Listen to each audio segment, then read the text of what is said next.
तो हेलो मेरे champions, welcome back to the infinity learn. और आज हम आए हैं एक नया चैप्टर लेके क्लास 10 का, जो है सेक्टर्स ऑफ इंडियन इकोनॉमी।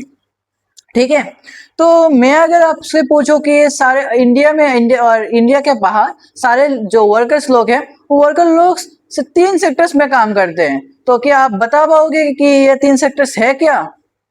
बोलो, क्या तुम बता पाओगे? अच्छा, मेरा इंट्रोडक्शन ही नहीं दिया। मैं हूं तुम्हारा जेनित भैया, तुम्हारा बड़ा भाई, जो मन चाहे बोल लेना। ठीक है, तो मैं हॉनेस्टली एक आज बात बोलना चाह रहा था कि एक्चुअली हम इन्फिनिटी लर्न और हमारा इन्फिनिटी लर्न का टीम है, हम यूट्यूब में नए हैं। बट इसका मतलब ये नहीं है कि हम कुछ कर नहीं पाएंगे।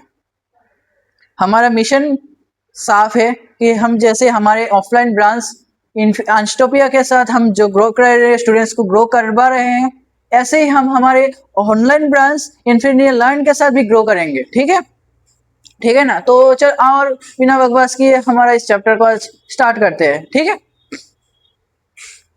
तो मैं पहले इसको मिटा देता हूँ और मेरा मार्कर भी ले लेता हूँ।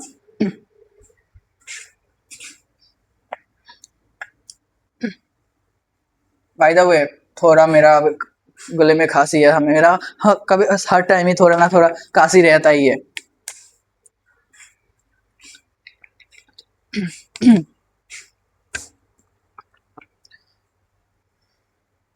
तो पहले हम चैप्टर के स्टार्ट मतलब 3 सेक्टर को समझने के पहले हम देखते हैं कि इकोनॉमिक एक्टिविटीज होता क्या है।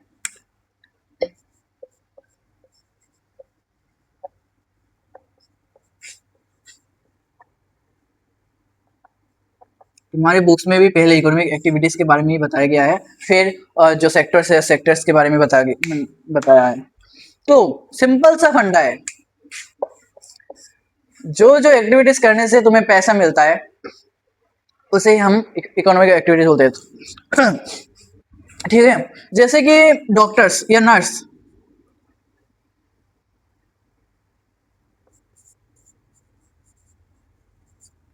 डॉक्टर्स को ट्रीटमेंट करवाने के लिए पैसा मिलता है, सैलरी मिलती है। ठीक है, मतलब सिंपल एक हम लिख सकते हैं, जो जिस जिस एक्टिविटी से इनकम जनरेट होता है,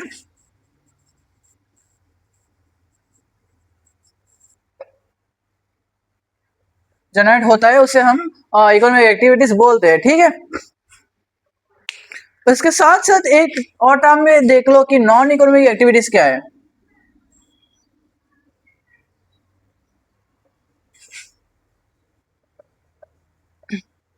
नॉन इकोनॉमिक एक्टिविटीज क्या है? जैसे कि तुम्हारी मम्मी है, तुम्हें खाना बना के देता है, सुबह शाम टिफिन बना के देता है, तो क्या उससे सैलरी मिलती है?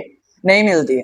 तो इसी तरह के जो जिस जिस काम में के तरह मतलब काम करने से कोई इनकम नहीं होता, उसे हम नॉन इकोनॉमिक एक्टिविटीज बोलते हैं। ठीक है, जो जो एक्टिविटीज है जिसे इनकम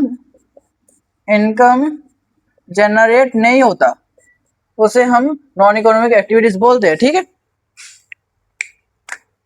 समझ गए ना? और हाँ, मैं बोलना चाहता कि मैं हर क्लास में बोलता हूँ, अभी भी बोल रहा हूँ कि नोट्स बना लीजिएगा, क्योंकि एग्जाम के टाइम, रिविजन के टाइम तुम्हें इतना टाइम नहीं मिलेगा कि पूरा चैप्टर फिर से पढ़ पाओ। इसीलिए तब रिविजन नोट्स बहुत काम का आएगा तुम्हारा। ठीक है,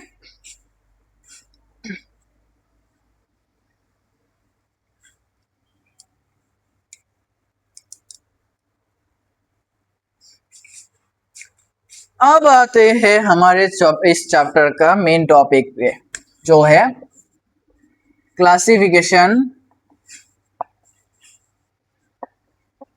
ऑफ सेक्टर्स।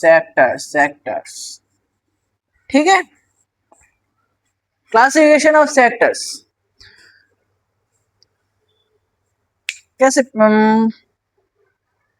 देखो, इकोनॉमिक एक्टिविटीज जो है ना, उसे हम 3 पार्ट में डिवाइड करते हैं। तो हमें हमारे बुक में है ऑलरेडी, जो इकोनॉमिक एक्टिविटीज है उसे हम 3 पार्ट में डिवाइड करते हैं: primary sector, secondary sector and tertiary sector. ठीक है, तो मैं बोल रहा हूँ प्राइमरी सेक्टर की, सेकेंडरी सेक्टर, टर्शियरी सेक्टर। इसके पहले एक तुम्हें डायग्राम दिखा देता हूँ, ठीक है।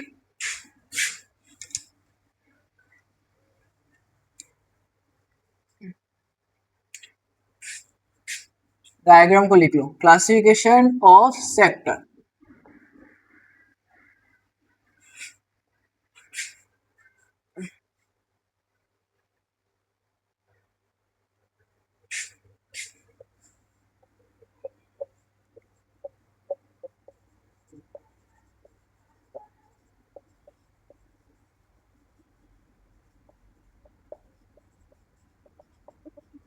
On the basis of nature of activity.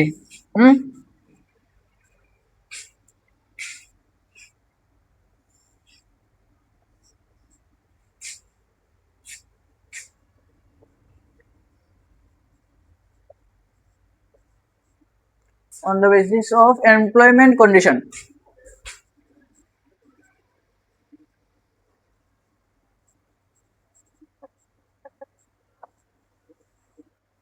और एक है on the basis of ownership.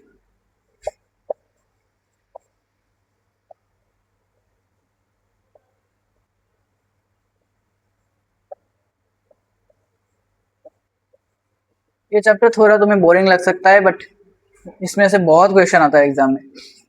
तो on the basis of nature of activity, इस बेसिस पे हम क्लासिफिकेशन सेक्टर को हम 3 पार्ट में डिवाइड कर सकते हैं, जो है primary sector, secondary sector, tertiary sector, ठीक है। On the basis of employment, on the basis of employment में हम 2 टाइप से डिवाइड कर सकते हैं। एक है ऑर्गेनाइज सेक्टर, दूसरा है अनऑर्गेनाइज सेक्टर, ठीक है।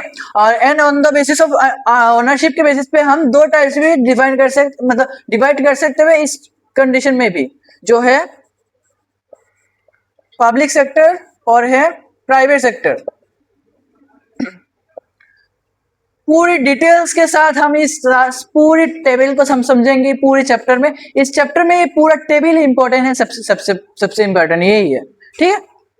लिख लो पहले ये टेबल, फिर हम स्टार्ट करेंगे on the basis of nature of activity.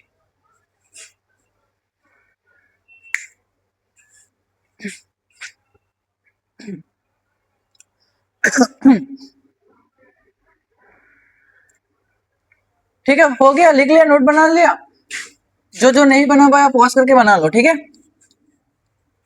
Believe me, हमारे साथ रहो, पूरा क्लास 10 का पूरा सिलेबस ऐसे क्लियर करेंगे कि एक भी टॉपिक, एक मिनट कॉल आया है, एक हेलो,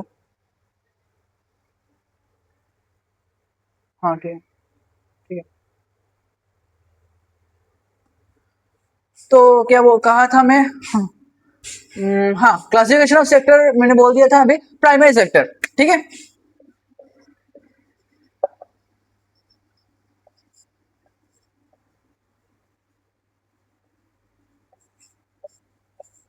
प्राइमरी सेक्टर, अभी प्राइमरी सेक्टर होता क्या है, सोचो। एक फार्मर है जो फार्मिंग करता है, ठीक है। एक फार्मर है जो फार्मिंग करता है, क्या फार्मिंग करता है, गेहूं, ठीक है। गेहूं फार्मिंग करता है एक फार्मर।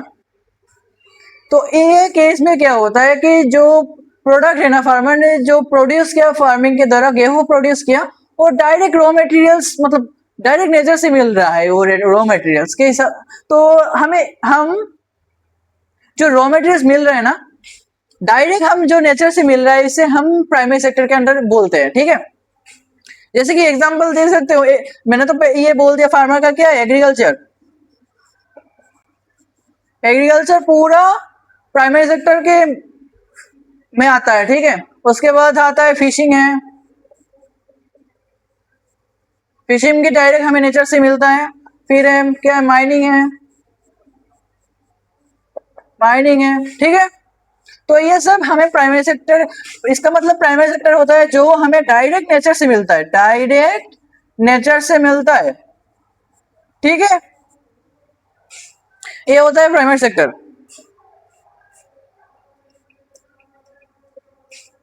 ठीक है, हो गया। तो लिख लो, बाद में बाकी प्राइमरी सेक्टर के बाकी कुछ मैं समझा दूंगा तुम्हें, पहले समझ लो कि सेक्टर्स होता क्या है एक्चुअली में।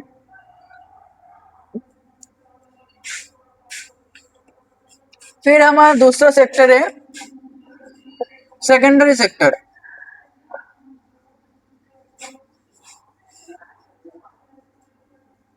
ठीक है।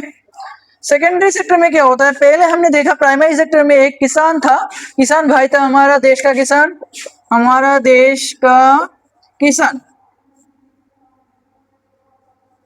किसान, हाँ। हमारे देश के किसान ने क्या प्रोड्यूस किया, गेहूं, ठीक है। गेहूं या चावल, चावल तो अच्छा, चावल छोड़ दो, मैं गेहूं का ही एग्जांपल दे रहा हूँ, गेहूं का ही एग्जांपल ले लो। तो गेहूं, ठीक है। थोड़ा बैकग्राउंड में नॉइज आ रहा है, अभी 5 मिनट के लिए खत्म हो जाएगा, ठीक है। तो गेहूं, तो ये गेहूं पहले नेचर से डायरेक्ट मिला हमारे किसान भाइयों को, ठीक है।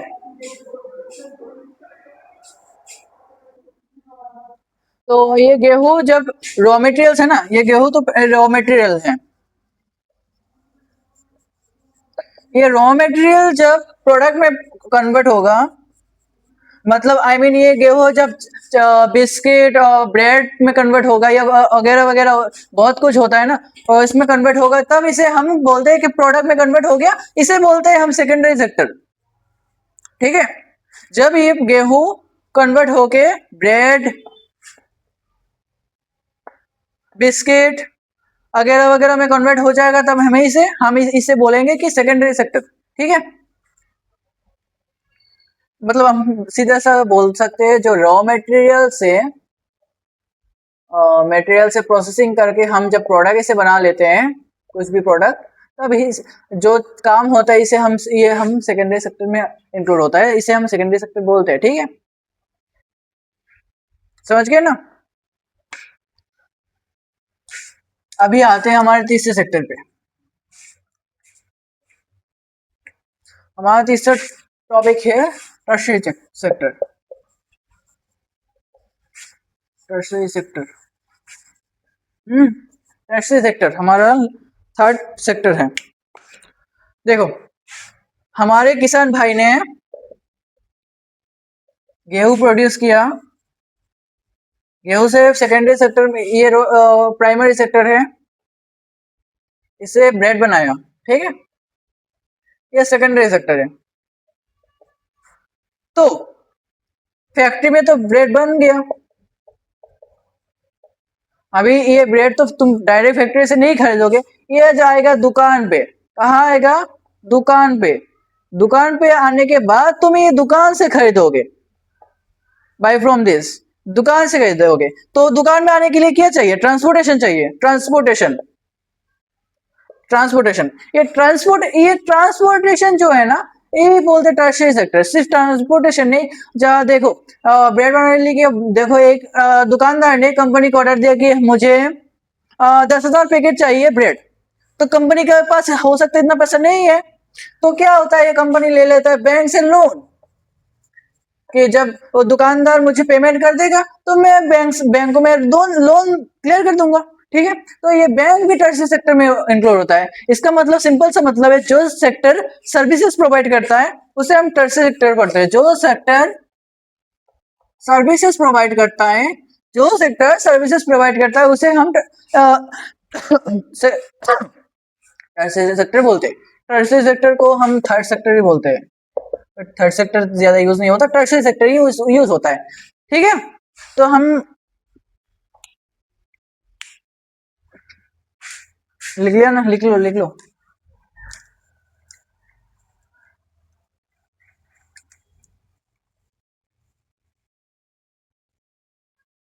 अभी मैं तुम्हें एक क्वेश्चन पूछूंगा,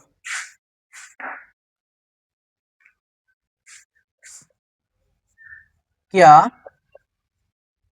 तीनों सेक्टर इंपॉर्टेंट है? तुम्हारा आंसर क्या होगा? क्या हो सकता है तुम्हारा आंसर? ऑब्वियसली इसका आंसर होगा यस होगा। तीनों सेक्टर ही इंपॉर्टेंट होता है, क्योंकि देखो प्राइमरी सेक्टर में क्या होता है, किसान ने रॉ मटेरियल्स बनाया, वो मतलब गेहूं प्रोड्यूस किया, ठीक है।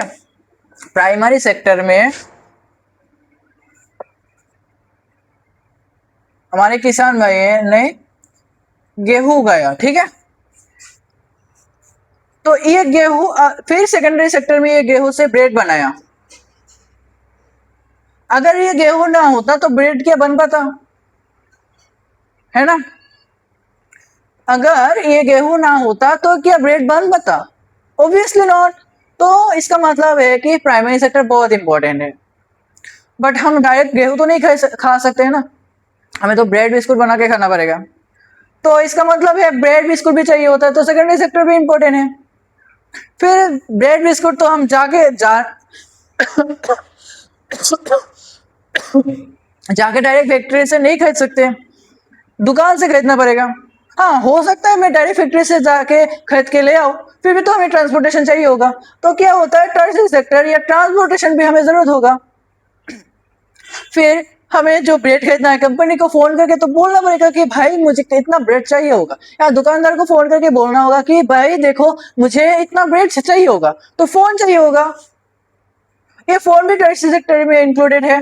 तो इसका मतलब क्या है, टर्शियरी सेक्टर में जरूरत होगा। तो इसका मतलब क्या है, तीनों का इंपॉर्टेंस है। इसका मतलब ये है यस, तीनों इंपॉर्टेंट है। और सिर्फ इंपॉर्टेंट नहीं, तीनों इंटरकनेक्टेड है।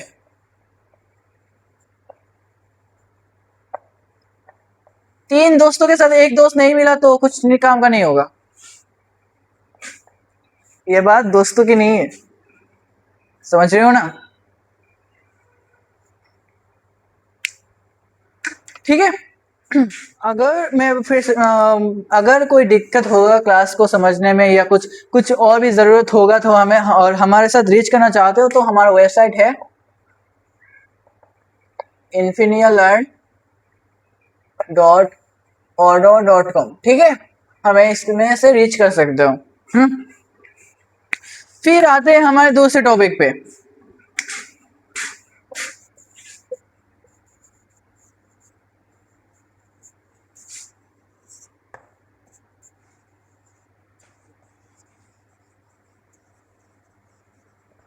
Comparing the three sectors. मैं पहले ही बोल देता हूँ थोड़ा कंफ्यूजिंग टॉपिक है, बट फिकर नॉट, मैं हूं ना, मैं हूं तो तुम्हें डरने की क्या बात है, ठीक है। टोटल तीन सेक्टर होता है, मैंने बोल दिया था मैं। और हाँ, और जो मैंने बोला था, जो जो प्राइवेट सेक्टर है, पब्लिक सेक्टर है, ऑर्गेनाइज सेक्टर है, इनऑर्गेनाइज सेक्टर है, ये हम बाद में बात करेंगे। पहले हमारा मेन टॉपिक है, तीन सेक्टर है, प्राइमरी सेक्टर, सेकेंडरी सेक्टर है, टर्शियरी सेक्टर, ठीक है। हम ये तीन सेक्टर में ही सारा हमारा जो चैप्टर है इसका 90% इस तीन सेक्टर में ही है। Organise sector, unorganise sector, private sector, public sector, इसमें से थोड़ा ज्यादा कुछ नहीं आता एग्जाम में। और तुम्हारे एनसीईआरटी के बुक में भी ज्यादा कुछ नहीं है।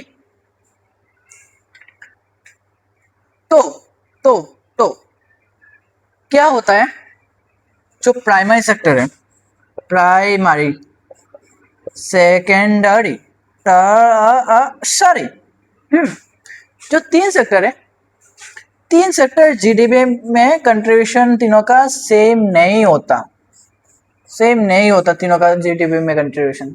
अभी तुम पूछ सकते हो कि जीडीपी क्या होता है, मैं अभी बता देता हूँ जीडीपी क्या होता है।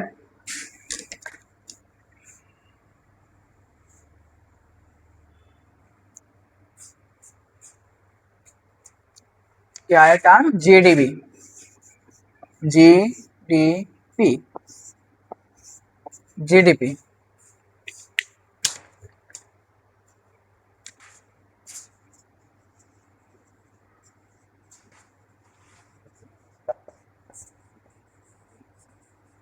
Gross domestic product. जीडीपी का पूरा नाम होता है ग्रॉस डोमेस्टिक प्रोडक्ट। या इसका मतलब क्या है, देखो एक कंट्री है, सपोज इंडिया,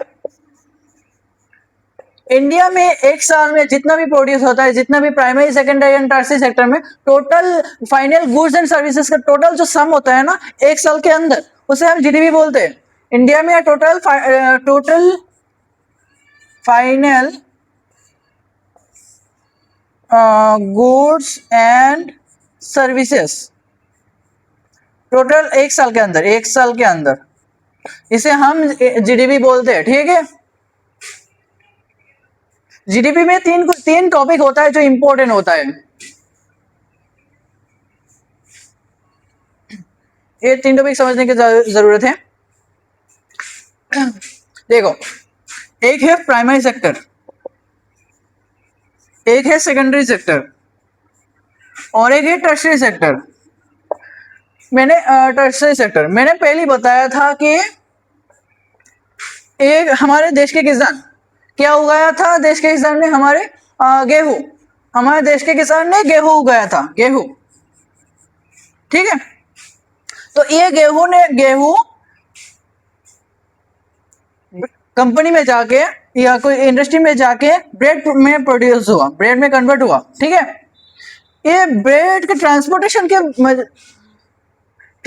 का यूज करके ये दुकान में पहुंच गया।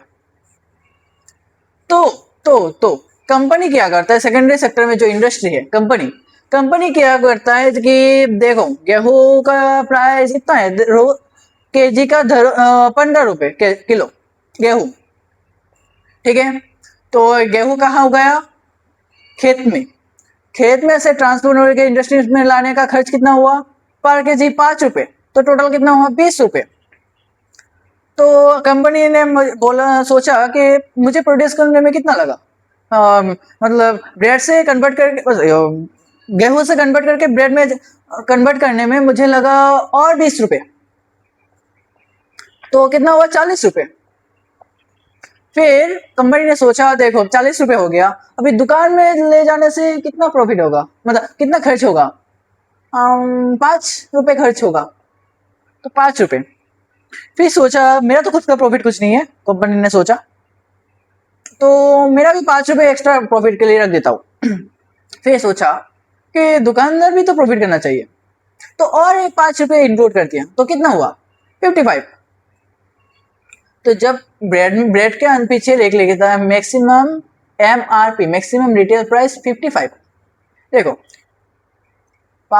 ये इसमें क्या होता है, मैक्सिमम रिटेल प्राइस में इसमें से ब्रेड का कॉस्ट भी इंक्लूड है, इसमें ट्रांसपोर्टेशन का कॉस्ट भी इंक्लूड है, इसमें और कंपनी का प्रॉफिट प्लस कंपनी का खर्च जो है ना, एक्सपेंडिचर जो है ये भी इंक्लूड है, इसमें ट्रांसपोर्टेशन का भी इंक्लूड है। इसका क्या मतलब है, 55 रुपए में मैक्सिमम बेच सकता है कोई भी, जो MRP है एक दुकानदार मैक्सिमम 55 रुपए तक बेच सकता है, सेल कर सकता है। तो इसका मतलब मैं समझाना चाहता कि हाँ था कि MRP जो है ना, MRP में टोटल जो हमने primary sector, secondary sector, tertiary sector में खर्च किया, तीनों सेक्टर का टोटल जो सम है वो हम डायरेक्ट MRP में लिख देते हैं। ठीक है, इसका मतलब है कि जीडीपी में हम जब कैलकुलेट करेंगे, जब हम जीडीपी कैलकुलेट करेंगे, तब इसका हम गेहूं का प्राइस अलग से इंक्लूड नहीं करेंगे, मतलब ऐड नहीं करेंगे, ब्रेड का प्राइस अलग इंक्लूड नहीं करेंगे, टर्शियरी सेक्टर का टोटल इंक्लूड नहीं करेंगे, एक ही इंक्लूड करेंगे जो है MRP, total maximum retail price. ठीक है, तो मैक्सिमम रिटेल प्राइस ही हम जीडीपी में कैलकुलेट करेंगे। ठीक है, इसका मतलब है कि जो इंटरमीडिएट गुड्स है, जैसे कि ब्रेड का कॉस्ट, गेहूं का कॉस्ट, वो हम कैलकुलेट नहीं करेंगे। मैं ढंग से लिख देता हूँ 2 पॉइंट, तो तुम्हें अच्छा होगा।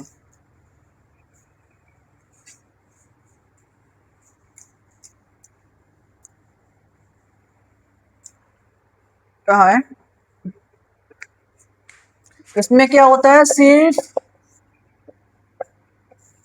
फाइनल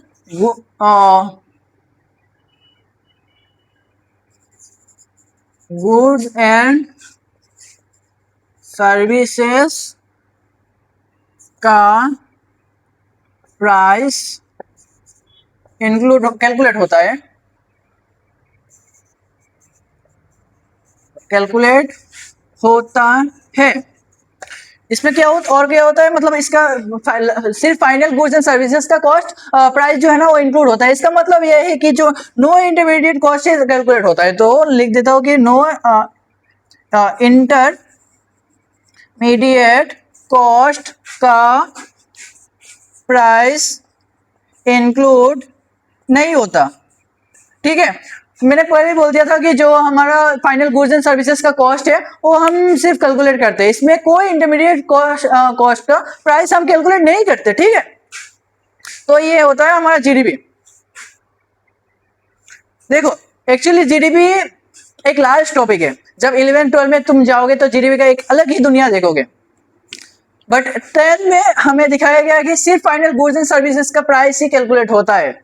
ये बेसिक जीडीपी कैलकुलेशन का मेथड है। जब 12 में जाओगे जीडीपी कैलकुलेशन मेथड और देखोगे। ठीक है, सिर्फ 10 के लिए काम का है।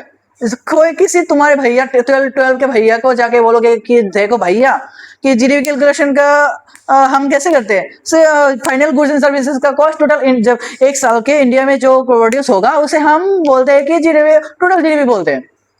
तो वो बड़े भैया थप्पड़ लगा के बोलेंगे कि तू 10 में 10 का सिलेबस ही पर मुझे मत सिखाने आ, क्योंकि बोलेगा कि 12 का सिलेबस में जीडीपी का एक अलग ही कॉन्सेप्ट होता है। ठीक है, but based on this topic ही होता है। ठीक है,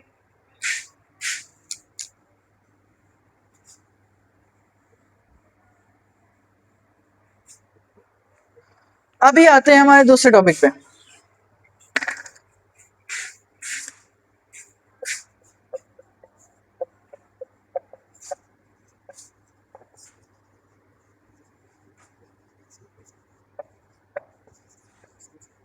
हिस्टोरिकल चेंजेस इन सेक्टर।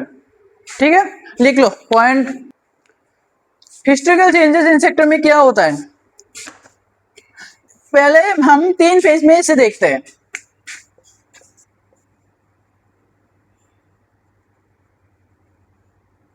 अच्छा, फेज 1 बहुत अर्ली एज नहीं, टाइम, अर्ली टाइम पे फेज 1 में क्या होता है। ठीक है, फेज 1 में कितना बहुत पहले हमारे के लोग सिर्फ फार्मिंग ही आता है, सिर्फ कैसे ब्रेड से गेहूं से ब्रेड में कन्वर्ट करना होता है, ट्रांसपोर्टेशन का इतना आइडिया नहीं था, सिर्फ उनको फार्मिंग ही सब आता है। तो तब अर्ली एज में सिर्फ डोमिनेट करता था फार्मिंग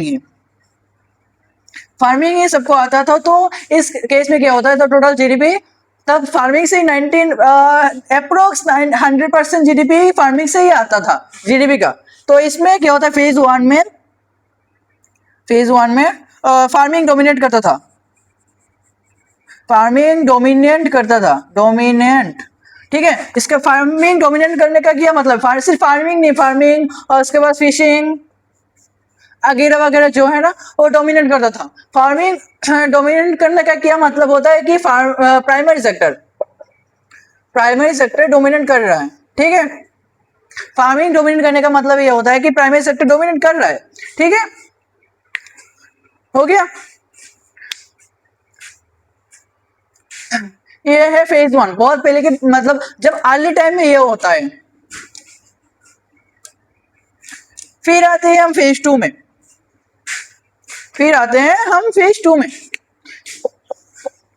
फेज 2 मिड टाइम में क्या होता है कि जब पहले लोग फार्मिंग करना सीख गए, फार्मिंग में जब तक 100% जीडीपी फार्मिंग से आता है। फिर टाइम टू टाइम क्या होता है, लोग गेहूं से ब्रेड बनाना सीख गए। ठीक है, तो क्या होता है, तब क्या हुआ, जब ब्रेड बनाना सीख गए तब हमारा जो फार्मिंग सेक्टर है थोड़ा वीक होने लगा। तब हमारा सेकेंडरी सेक्टर जो है ना, सेकेंडरी सेक्टर डोमिनेट करने लगा।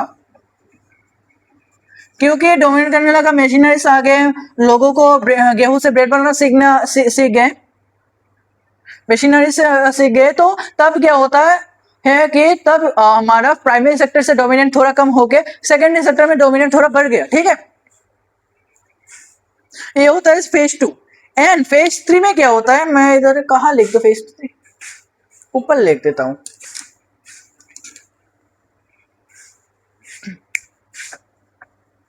फेज 3 में क्या होता है, अभी के टाइम जो मॉडर्न टाइम है, मॉडर्न टाइम में अभी क्या होगा कि आईटी सेक्टर बहुत बूम हो गया। जो कंप्यूटर साइंस का डिपार्टमेंट है, सॉफ्टवेयर, जो अभी का तो एआई का ट्रेंडिंग चल रहा है कि एआई बहुत लोगों का जॉब खा रहा है, एआई ग्रो हो रहा है डे टू डे। तो क्या होता है, एआई का भी सेक्टर थोड़ा मतलब डोमिनेट कर रहा है, फिर IT sector, bank, transportation sector dominate कर रहा है। तो इसका मतलब यह है कि अभी हम सिर्फ प्राइमरी सेक्टर या सेकेंडरी सेक्टर में सिर्फ डिपेंडेंट नहीं है, हम अभी टर्शियरी सेक्टर या थर्ड सेक्टर में हम डिपेंडेंट, जो डोमिनेंट है, हम इसे ग्रो कर रहे हैं। तो इसका मतलब यह है कि अभी टर्शियरी सेक्टर ग्रो हो रहा है, टर्शियरी सेक्टर बूम हो रहा है, ठीक है। तो ये हिस्टोरिकल चेंजेस ये है कि बहुत पहले फार्मिंग बहुत डोमिनेट करता था, कि फार्मिंग सिर्फ लोगों को फार्मिंग ही आता है, तो प्राइमरी सेक्टर ही डोमिनेट करता था। तो थोड़ी देर बाद क्या हुआ, धीरे धीरे सेकेंडरी सेक्टर मशीनरीज आई, और लोगों को ब्रेड बनाना सीखना या बिस्कुट बनाना सीख गए। तो क्या हुआ कि तब सेकेंडरी सेक्टर थोड़ा थोड़ा तब डोमिनेट करने लगा, थोड़ा प्राइमरी सेक्टर से डिपेंडेंसी कम करके सेकेंडरी सेक्टर में डिपेंडेंसी बढ़ने लगा, ठीक है। तब क्या, अभी क्या हुआ मॉडर्न एज में, तब का मिडिल का टाइम है, अभी मॉडर्न एज में primary sector and secondary sector का थोड़ा डिक्रीज करके, मतलब जीडीपी में कंट्रीब्यूशन डिक्रीज करके अभी टर्शियरी सेक्टर में जीडीपी के कंट्रीब्यूशन थोड़ा बढ़ गया, क्योंकि अभी एआई का जमाना है, न्यू मॉडर्न एज, डिजिटलाइजेशन का जमाना है। तो अभी सभी सेक्टर थोड़ा बूम हो रहा है, ठीक है।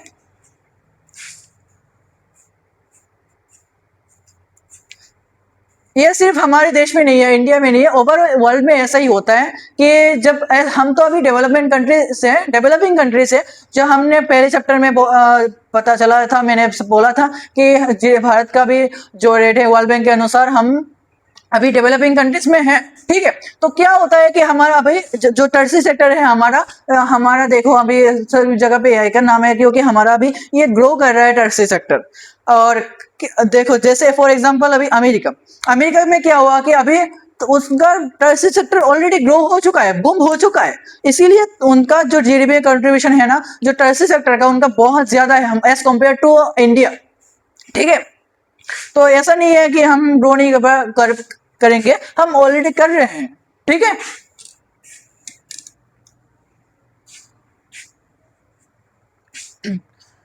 तो हमने पहले हम क्लासिफिकेशन देखा कि कैसे हम हमारे जो सेक्टर से इसे हम क्लासिफिकेशन कर सकते हैं on the basis of nature of हम 3 तरीके से कर सकते हैं, primary sector, secondary sector and tertiary sector, ठीक है। फिर हमने देखा कंपेयरिंग द सेक्टर्स, कंपेयरिंग, फिर हमने ये भी देखा कि इंपॉर्टेंस क्या है, primary sector, secondary sector and tertiary sector का इंपॉर्टेंस क्या है। फिर इंपॉर्टेंस देखा, इंपॉर्टेंस के बाद हमने देखा कि कंपेयरिंग डिफरेंट सेक्टर्स को कंपेयर कैसे करते हैं, ठीक है। अभी हाँ, इसके बाद देखा हम हिस्टोरिकल चेंजेस, बहुत पहले जमाने में क्या था, अभी हमारे अभी के जमाने में क्या है, हम ये देखा, ठीक है। अभी हम एक क्वेश्चन कर लेते हैं, उस क्वेश्चन के बाद हम आते हैं जीडीपी शेयर, और कि हमारे 3 सेक्टर है, primary sector, secondary sector and tertiary sector. तो इन तीनों सेक्टर की जीडीपी में सेम कंट्रीब्यूशन देता है कि अलग अलग देता है, हम इसे देखेंगे, और देखेंगे कि हमारे देश में क्या होता है, वर्ल्ड में क्या चल रहा है, ये भी देखेंगे हम इसके साथ साथ, ठीक है। अभी क्वेश्चन कर लेते हैं, एक क्वेश्चन क्या है, which of the following sector has engage as the largest producing sector in India. अच्छा ये एक काम कर लेते हैं, पहले हम जीडीपी का शेयर देख लेते हैं, उसके बाद ये क्वेश्चन कर लेंगे, क्योंकि जो क्वेश्चन अभी है ये मेरे जो नोट्स हैं, जो क्वेश्चन है ये एक्चुअली जीडीपी शेयर के ऊपर ही है। तो हम पहले जीडीपी शेयर समझ लेते हैं, इसके बाद क्वेश्चन कर लेंगे, ठीक है। आज का लेक्चर थोड़ा लंबा जाने वाला है, क्योंकि बहुत डिफिकल्ट टॉपिक्स ही भी है इसमें, और चैप्टर भी थोड़ा समझने के लायक है ये। अभी हम आते हैं जीडीपी शेयर के ऊपर, जीडीपी शेयर, जीडीपी शेयर, फिर हम देखेंगे जीडीपी शेयर के में मैं एक डायग्राम ड्रॉ कर देता हूँ, 3 पेन चाहिए होगा, 4 पेन ही चाहिए होगा, हाँ। जीडीपी शेयर देखो पहले क्या होता है,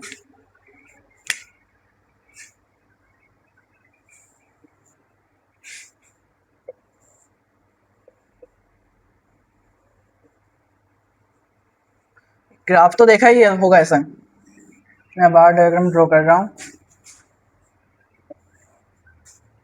ठीक है।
तो देखो क्या होता है कि एक डाटा है हमारे पास 1973 से 1974 के तक, और एक है 2012 से 2013 तक, ठीक है। तो 1973 एंड 1970 अर्ली एज में क्या होता है कि मैंने पहले ही बोला था हिस्टोरिकल चेंजेस में फेज 1 में तब प्राइवेट सेक्टर डोमिनेट करता था, जीडीपी में मैक्सिमम शेयर प्राइवेट सेक्टर से ही आता था, ठीक है। तो इसका मतलब जीडी देखो इधर है 50% के थोड़ा ऊपर है फिर प्राइमरी शेयर का, तो मैक्सिमम 50% से ज्यादा है मैक्सिमम जीडीपी में कंट्रीब्यूशन देता था प्राइमरी सेक्टर, उसके बाद सेकेंडरी सेक्टर, उसके बाद टर्शियरी सेक्टर 100% जो है इधर 100%, ठीक है। तब होता है था कि मैक्सिमम देता था प्राइमरी सेक्टर, उसके बाद टर्शियरी सेक्टर देता था, उसके बाद सेकेंडरी सेक्टर देता था। तो इसका बेसिकली ये फर्स्ट है, ये सेकंड है, ये थर्ड है, मतलब जीडीपी कंट्रीब्यूशन में, ठीक है। अभी क्या होता है 2012-13 में लेटेस्ट डाटा तो नहीं है, तो 25-26 का डाटा अभी तक नहीं है, तुम्हारे बुक में भी ऑलरेडी नहीं है। तो 2012-13 का डाटा है, 13-14 का भी डाटा है तुम्हारे बुक में। क्या होता है कि देखो प्राइमरी सेक्टर का कंट्रीब्यूशन कितना हो गया, कम हो गया ना। टर्शियरी सेक्टर का देखो, टर्शियरी सेक्टर का अप्रोक्स 50 नहीं 50 के थोड़ा ऊपर है, जो भी अप्रोक्स 50%, तो इसका मतलब ये फर्स्ट हो गया, ये सेकंड हो गया, ये थर्ड हो गया, ये ऑलरेडी था, हाँ थर्ड हो गया। तो इसका मतलब ये है कि अभी मॉडर्न एज में मॉडर्न एरिया में, मतलब एरिया क्या मॉडर्न एरा में टर्शियरी सेक्टर बूम हो रहा है, डे टू डे इंक्रीज हो रहा है, तो जीडीपी में कंट्रीब्यूशन भी टर्शियरी सेक्टर से ज्यादा हो रहा है, ठीक है। सेकेंडरी सेक्टर इसके थर्ड है, अब सेकंड प्राइमरी सेक्टर जहां डोमिनेट करता था रैंक 1 में है, वो अभी रैंक 2 में हो गया। इसका ये मतलब नहीं है कि पूरा खत्म हो गया, प्राइमरी सेक्टर ऑलरेडी है, अभी भी है और फ्यूचर में भी होगा, बट रैंक 1 में टर्शियरी सेक्टर अभी आ गया है, ठीक है। ये है जीडीपी शेयर।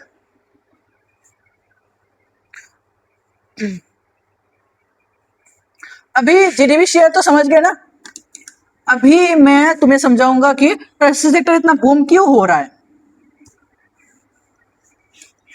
ठीक है। टर्शियरी सेक्टर इतना बूम क्यों हो रहा है।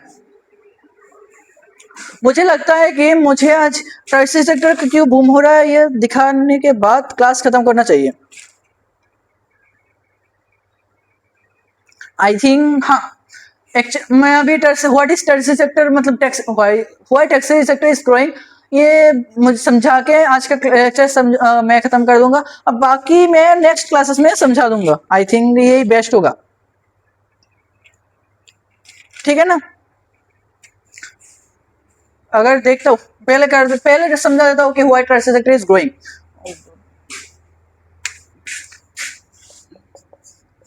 Why tertiary sector is growing?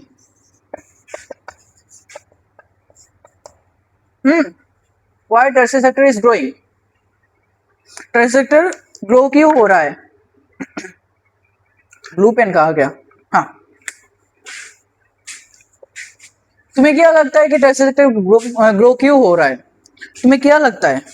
मैं तुम्हें समझा दूंगा, तुम्हें क्या लगता है क्यों ग्रो हो रहा है। देखो बेसिकली टर्शियरी सेक्टर जो है ना, जो टर्शरी सेक्टर उसे सर्विस सेक्टर बोलते हैं। इसका ये मतलब ही एजुकेशन, हॉस्पिटल वगैरह वगैरह जो है ठीक है। तो अभी का नीड्स क्या है लोगों का? हॉस्पिटल। लोगों का अभी मेन मुद्दा है कि कोरोना से बचने के लिए हॉस्पिटल चाहिए, तो कोरोना के टाइम पे तब क्या हुआ, अभी क्या हुआ, अभी भी सेम ही है कि लोगों को बहुत डिपेंडेंट होना पड़ता है हॉस्पिटल के ऊपर। फिर एजुकेशन, एजुकेशन तो मस्टली एक इंसान का जन्म होने के बाद से एजुकेशन जरूरी होता है, ठीक है। तो ये सब के लिए सेक्टर बूम हो रहा है। दूसरा टॉपिक है डेवलपमेंट ऑफ एग्रीकल्चर इंडस्ट्रीज। देखो, development in agriculture, agri and industry.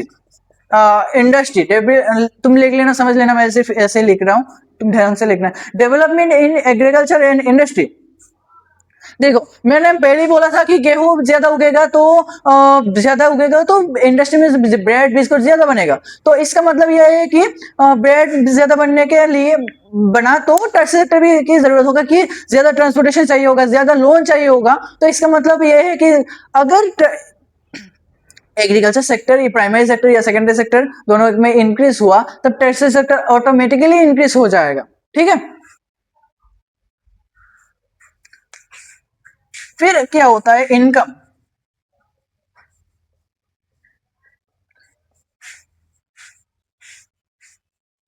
लोगों की इनकम बढ़ने से लोगों की डिमांड भी बढ़ जाता है। पहले नॉर्मल बेसिक से हो जाता था, अभी देखो, पहले इनकम थोड़ा कम था लोगों का, तो अब क्या होता था, लोगों के सिर्फ खाना, कपड़ा और मकान चाहिए होता था। बट अभी क्या होता है, डे टू डे लोगों का जो इनकम है ना, वो इंक्रीज कर रहा है। तो इसका मतलब ये है कि लोग अभी फिल्म देखेंगे, टूरिज्म का इंक्रीज होगा, लोग घूमने जाएंगे, ज्यादा ज्यादा लग्जरी कार्स बाय करेंगे। ट्रांसपोर्टेशन पहले जब वही मतलब देसी ऑटो में, लोकल ऑटो में चले जाते थे, अभी नहीं जाएंगे, अभी महंगे से महंगे ऑटो में, कार से जाएंगे। तो इसका मतलब क्या होता है, टैक्सी सेक्टर बूम कर रहा है। अभी लोग बैंक में ज्यादा पैसे रखेंगे, ज्यादा इनकम हुआ तो ज्यादा ऐसा भी करेंगे, म्यूचुअल फंड में इन्वेस्ट करेंगे, शेयर मार्केट में इन्वेस्ट करेंगे, सभी का भी इंक्रीज होगा। इसका मतलब क्या है, ऑटोमेटिकली टैक्सी सेक्टर बूम कर रहा है, मतलब टैक्सी सेक्टर इंक्रीज कर रहा है, ठीक है। ये 3 पॉइंट। और 4 नंबर टॉपिक है, नंबर 4, टेक्नोलॉजी। टेक्नोलॉजी का ग्रोथ, मेन मुद्दा ये है, टेक्नोलॉजी का ग्रोथ। देखो, आज के जमाने में डिजिटलाइजेशन हो रहा है, तो इसका मतलब यह है कि एआई ग्रो हो रहा है, आईटी सेक्टर ग्रो हो रहा है, IT and communication, information and technology and communication technology भी ग्रो हो रहा है। तो क्या हो रहा है, इसके से हमारा टैक्स सेक्टर भी ग्रो हो रहा है, ठीक है। As compare to primary sector and secondary sector, tax sector भी ग्रो हो रहा है, ठीक है। तो ये रीजन है प्राइमरी टैक्स सेक्टर ग्रो होने का। एग्जाम में कभी कभी आ जाता है, कभी कभी किया एग्जाम, सीबीएसई का ऑलरेडी फेवरेट टॉपिक है, व्हाई टैक्स सेक्टर ही ग्रोइंग। हर साल या 1-2 साल बाद ये एक बड़ा 3 मार्क का क्वेश्चन आ जाता है टैक्स सेक्टर के लिए, के ऊपर के why tax sector is growing, या टैक्स इस 4 टॉपिक में से कौन सा टॉपिक के लिए और टैक्स सेक्टर ग्रो कर रहा है, वगैरह वगैरह, बहुत सारे क्वेश्चन आता है, ठीक है। लिख लो,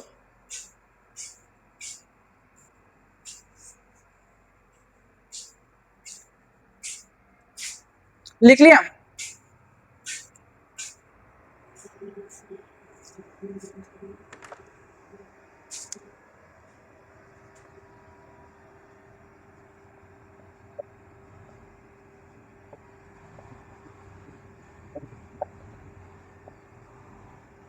but all sectors are not growing equally, ये टॉपिक मैं बाद में समझाऊंगा, ठीक है।